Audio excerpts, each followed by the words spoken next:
एक बार दो व्यापारी एक जंगल से गुजर रहे थे। एक सोनार था और दूसरा लोहार। दोनों के पास एक एक गधा था।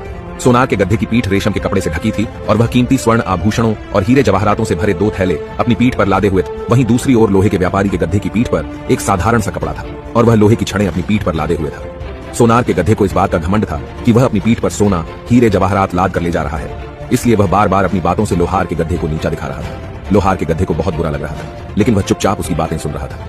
अचानक रास्ते में कुछ डाकुओं ने उन्हें घेर लिया। डाकुओं को देखते ही दोनों व्यापारी डर के मारे अपने गधों को छोड़कर भाग गए। डाकू गधों की पीठ पर लदे सामान देखने लगे। उन्होंने देखा कि लोहे के व्यापारी के गधे की पीठ पर सिर्फ लोहे की छड़ें लदी हुई हैं, इसलिए कुछ कीमती सामान न देखकर उन्होंने उसे भगा दिया। और सोनार के गधे की पीठ पर हीरे जवाहरात, सोना और अन्य कीमती सामान मिला, तो उन्होंने गधे की पीठ से कीमती सामान निकालना चालू किया। गधे ने जब भी विरोध किया तो डाकुओं ने उसे एक काले रंग के धारदार चाबुक से खूब पीटा। घमंडी गधे को उसके घमंड का फल मिल चुका था। निष्कर्ष, हमें जीवन में कभी किसी चीज का घमंड नहीं करना चाहिए, क्योंकि घमंड करने का फल हमें कभी न कभी जरूर मिलता है।